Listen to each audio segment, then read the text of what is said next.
तो फ्रेंड्स, कैसे हैं आप सब। तो आज हम पढ़ेंगे मॉडर्न हिस्ट्री के क्वेश्चन। तो इसके पहले वाले लेक्चर में कुछ क्वेश्चन डिस्कस किए थे। बीपीएससी का पीवाईक्यू क्वेश्चन हम लोग कवर कर रहे हैं। तो आज का हमारा पहला क्वेश्चन है, निम्नलिखित में से किस भारतीय नेता ने लंदन में प्रथम गोलमेज कॉन्फ्रेंस में भाग लिया था। तो गोलमेज सम्मेलन कितने हुए थे। तो गोलमेज सम्मेलन 3 हुए थे। पहला गोलमेज सम्मेलन कब हुआ था। तो नवंबर 1930 ईस्वी में हुआ था। और दूसरा गोलमेज सम्मेलन कब हुआ था। तो 1931 ईस्वी में हुआ था। इसी दूसरे गोलमेज सम्मेलन में गांधी जी इरविन के समझौते के बाद गए थे भाग लेने के लिए लंदन गोलमेज सम्मेलन में दूसरा। और तीसरा हुआ था 1932 ईस्वी में।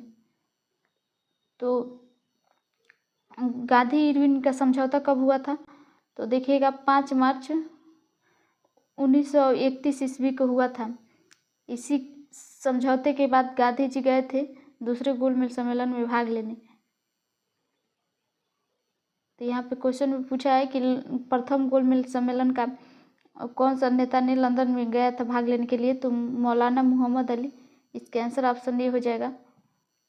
एक्सप्लेनेशन में देखिएगा क्या दिया है कि मई 1930 ईस्वी में साइमन कमीशन की रिपोर्ट प्रकाशित हुई थी और राजनीतिक संगठनों ने कमीशन की सिफारिश को अस्वीकार कर दिया था। कांग्रेस के प्रमुख नेता जेल में थे और ब्रिटिश सरकार ने निराशा एवं असंतोष के वातावरण में नवंबर 1930 ईस्वी में लंदन में प्रथम गोलमेज सम्मेलन बुलाया। इस सम्मेलन में कुल 89 प्रतिनिधियों ने भाग लिया था, लेकिन इसमें कांग्रेस ने भाग नहीं लिया। भाग लेने वालों में प्रमुख कौन कौन नेता थे देखिएगा।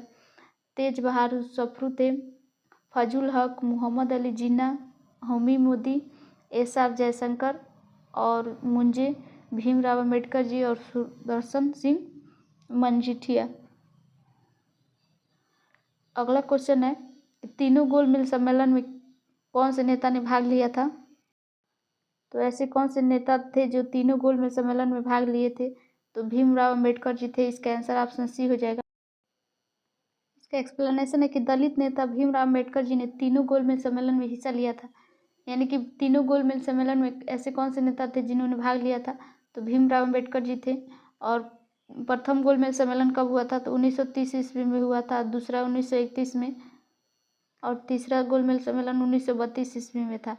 और दूसरे गोलमेज सम्मेलन में कौन भाग लिए थे। तो गांधी जी लिए थे और इनके साथ सरोजिनी नायडू और मदन मोहन मालवीय भी सम्मेलन में हिस्सा लिए थे गांधी जी के साथ। अगला क्वेश्चन है, गांधी इरविन समझौता हुआ था। तो गांधी इरविन समझौता कब हुआ था। 1931 ईस्वी में हुआ था। 5 मार्च 1931 ईस्वी में हुआ था। इस समझौते में क्या था कि गांधी जी ने कहा था कि हम लोग को आप जो शराब की दुकान है या विदेशी वस्तुओं का बहिष्कार है तो शांतिपूर्ण धरना करने की इजाज़त दे दीजिए। और दूसरा बोले थे कि जो राजनीतिक कैदी हैं उनको रिहा कर दीजिए। तो उन्होंने कहा था कि जिन पे हिंसा का आरोप है उनको हम लोग नहीं छोड़ेंगे, लेकिन जो राजनीतिक कैदी मतलब जो नेता हैं राजनीतिक रूप से गिरफ्तार हुए हैं आंदोलन करने या सम्मेलन करने के लिए, तो उनको हम लोग छोड़ देंगे। लेकिन जब गांधी जी ने इरविन समझौता करने के बाद से लंदन में गए थे दूसरे गोलमेज सम्मेलन में भाग लेने, और इधर 23 मार्च 1931 को भगत सिंह को इसने फांसी दे दी थी इरविन ने। और गांधी जी को पता चला तब बोले, इरविन बोला था कि आपने कहा था कि राजनीतिक कैदी को छोड़ने के लिए, लेकिन भगत सिंह को गिरफ्तार किया गया तो हिंसा के विरोध में गिरफ्तार किया गया, क्योंकि इन्होंने इनके ऊपर मुकदमा जो चल रहा था वो हिंसा वाला चल रहा था। शब्दों के खेल के चक्कर में भगत सिंह को इस सब ने फांसी दे दी। और गांधी जी ने इसीलिए समझौता किया था कि जो भगत सिंह है और इनके साथ और अन्य नेता है उन सबको छोड़ देंगे।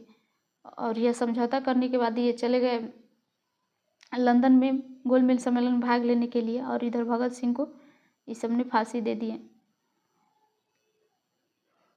इसका एक्सप्लेनेशन देखिएगा क्या दिया है कि गांधी इरविन समझौता 5 मार्च 1931 को संपन्न हुआ। इस समझौते के अनुसार क्या था। तो गांधी जी ने कहा था कि सविनय अवज्ञा स्थगित करने के लिए तैयार हो गई। यानी कि गांधी जी ने कहा था कि जो हमारा सविनय अवज्ञा आंदोलन है उसको हम लोग बंद कर देंगे। ये सविनय अवज्ञा आंदोलन कब शुरू हुआ था। तो 1930 ईस्वी में।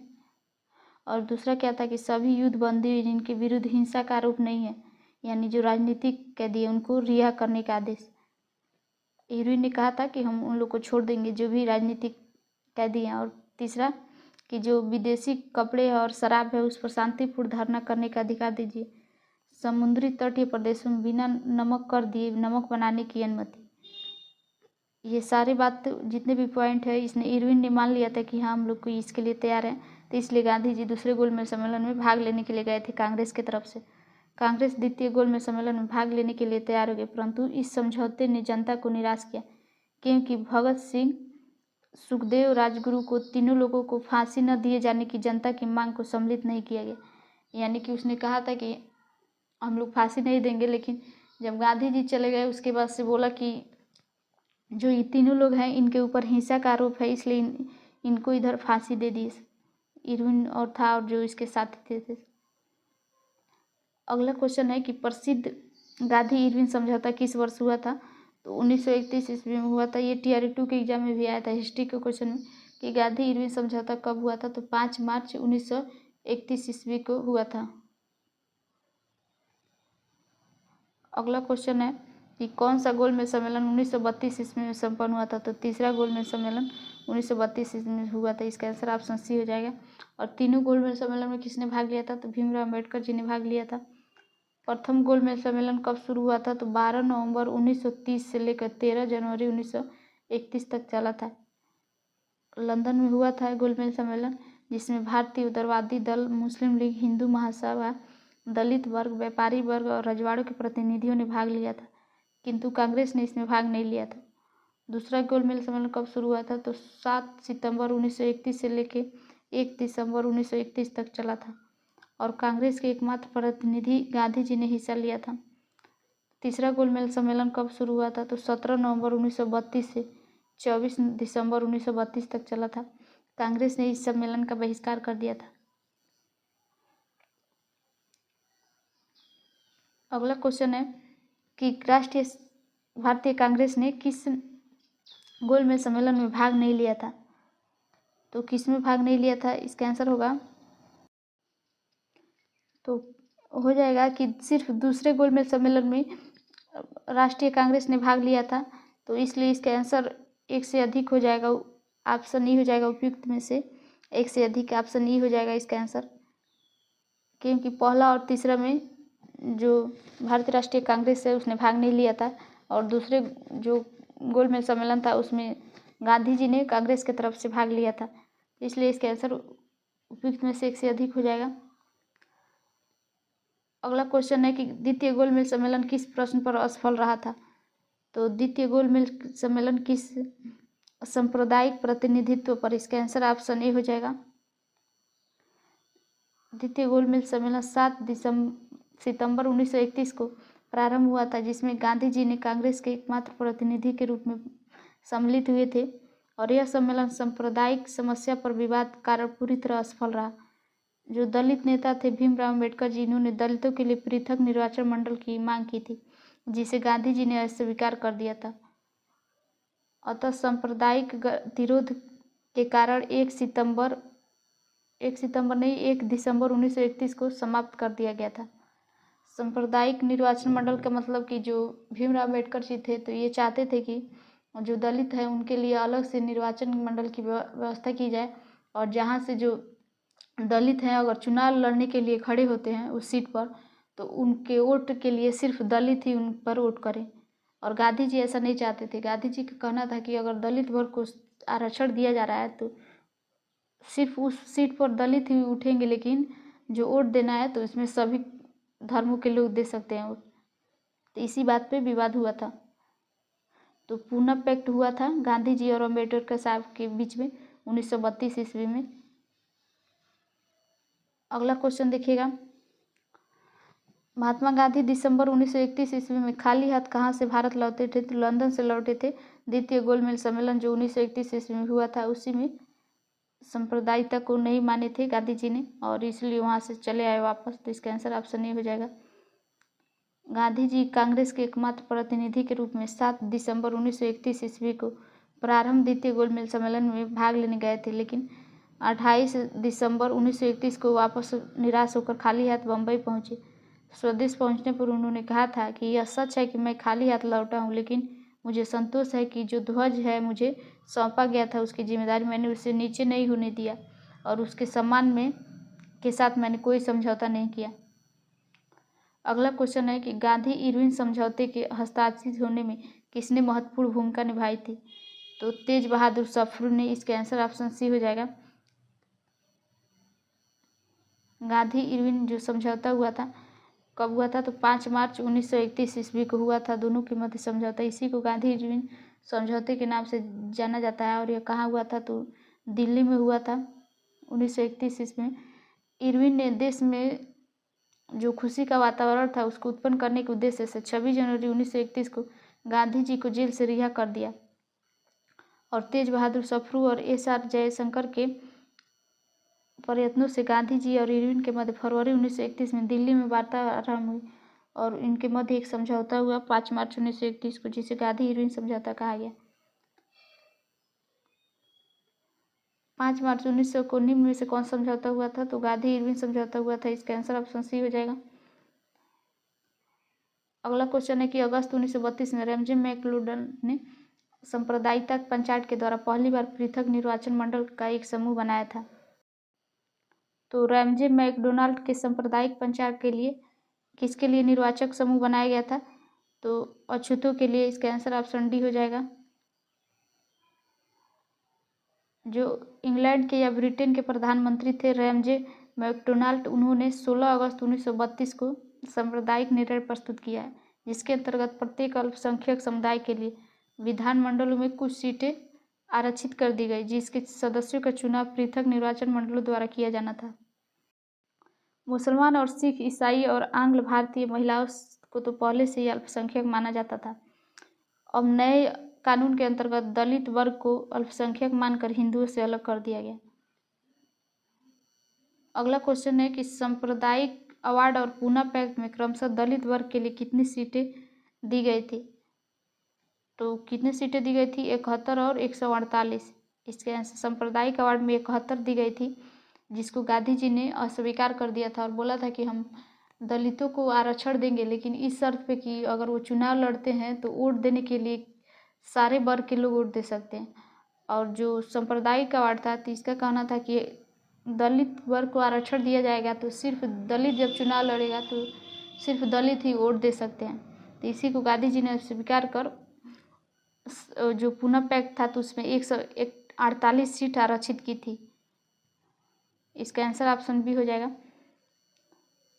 सांप्रदायिक अवार्ड में प्रांतीय विधानमंडलों में दलितों के लिए सुरक्षित सीटों की संख्या 71 थी, लेकिन गांधी जी ने पूना पैक्ट में बढ़ाकर 148 कर दिया और केंद्रीय विधानमंडलों में सुरक्षित सीटों की संख्या 18% की वृद्धि की गई। अगला क्वेश्चन है कि पूना समझौते का क्या उद्देश्य था? तो दलित वर्ग को प्रतिनिधित्व देना। इसका आंसर ऑप्शन बी हो जाएगा।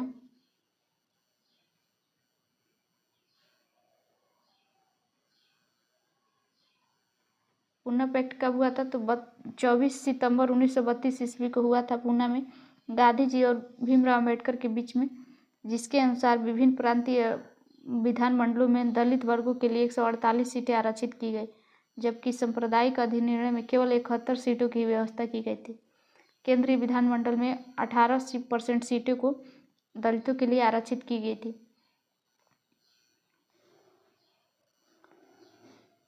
अगला क्वेश्चन है बहिष्कृत भारत जर्नल जिसे शुरू किया गया था, किसके द्वारा शुरू किया गया था? बाबा साहेब अम्बेडकर के द्वारा। इसका आंसर ऑप्शन डी हो जाएगा। बहिष्कृत भारत जर्नल को अम्बेडकर जी ने शुरू किया था। इन्होंने जुलाई 1924 को बम्बई में बहिष्कृत हितकरणी सभा नामक एक संस्था भी बनाई थी। तो बहिष्कृत हितकरणी नामक सभा कब बनाई थी? 1924 ईस्वी में बम्बई में। अगला क्वेश्चन है कि अपने किस कार्यकारिणी कमेटी में कांग्रेस ने भू स्वामित्व को समाप्त करने की नीति अपनाई थी? तो कार्यकारिणी समिति या कमेटी कह सकते हैं 1937 ईस्वी में। इसका आंसर ऑप्शन ए हो जाएगा। जो भारतीय राष्ट्रीय कांग्रेस की जो कार्यकारिणी कमेटी है 1937 ईस्वी में भू स्वामित्व को समाप्त करने की नीति अपनाई। संयुक्त प्रांत और बिहार में काश्तकारी बिल पारित किए गए। सभी कांग्रेस शासित प्रांतों में कृषकों को साहूकारों के चंगुल से बचाने और सिंचाई सुविधाओं को बेहतर बनाने के प्रयास किए गए। अगला क्वेश्चन है कि किसके द्वारा कलकत्ता में एशियाटिक सोसाइटी की स्थापना की गई थी? तो एशियाटिक सोसाइटी की स्थापना सर विलियम जोन्स के द्वारा की गई थी। ये एनसीईआरटी का क्वेश्चन है, चैप्टर नंबर 8 क्लास का हिस्ट्री से। तो कलकत्ता में एशियाटिक सोसाइटी की स्थापना कब हुई थी? तो 1784 ईस्वी में सर विलियम जोन्स के द्वारा की गई थी। इस संस्था के तहत अनेक महत्वपूर्ण भारतीय ग्रंथों का अंग्रेजी में अनुवाद किया गया था। अगला क्वेश्चन है कि ब्रिटिश शासन के दौरान निम्नलिखित घटनाओं को कालक्रम अनुसार व्यवस्थित कीजिए। तो देखिएगा, दांडी मार्च कब हुआ था? तो 1930 में। पूना पैक्ट 1932, गांधी इरविन समझौता 1931 और साइमन कमीशन 1928। तो पहले हो जाएगा बी ऑप्शन में, उसके बाद से ए, उसके बाद डी और सी। तो बी ए डी सी किस ऑप्शन में? ऑप्शन बी में है, तो इसका आंसर ऑप्शन बी हो जाएगा।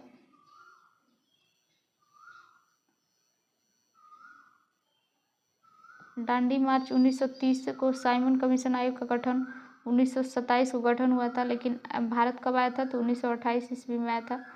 पूना समझौता 1932 में, गांधी इरविन समझौता 1931 में। अगला क्वेश्चन है कि भारतीय स्वतंत्रता संग्राम के दौरान प्रार्थना समाज की स्थापना किसने की थी? तो प्रार्थना समाज की स्थापना आत्माराम पांडुरंग ने की थी। इसका आंसर ऑप्शन ए हो जाएगा। केशव चंद्र सेन की प्रेरणा से बम्बई में प्रार्थना समाज की स्थापना आत्माराम पांडुरंग ने की थी 1867 ईस्वी में, और दादोबा पांडुरंग द्वारा की गई थी। मतलब इसके साथ पांडुरंग के साथ ये भी मिले थे, आत्माराम के साथ दादोबा पांडुरंग। और जो प्रार्थना समाज का सदस्य थे महादेव गोविंद रानडे, वो कब बने थे? तो 1869 ईस्वी में। तो सबसे ज़्यादा इम्पोर्टेंट क्या है इसमें कि प्रार्थना समाज की स्थापना कब हुई थी? तो 1867 ईस्वी में।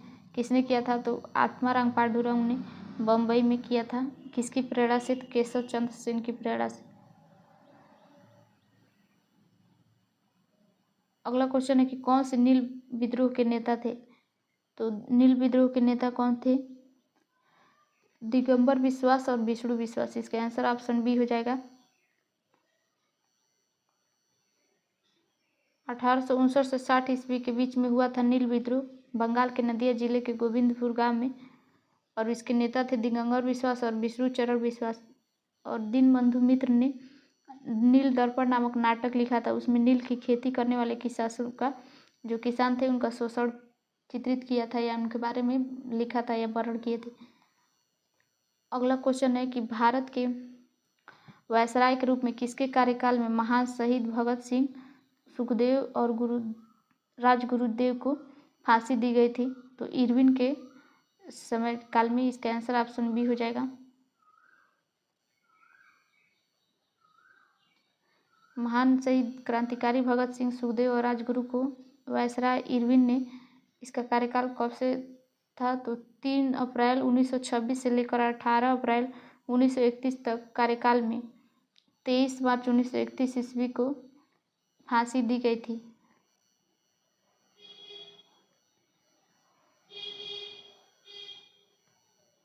तो फ्रेंड्स, हम लोग आगे का क्वेश्चन कल के लेक्चर में डिस्कस करेंगे। तो आप टीआरई 4 एग्ज़ाम की तैयारी कर रहे हैं तो इस चैनल पर बने रहिए। आप लोग को हर एग्ज़ाम का प्रीवियस ईयर कराया जाएगा।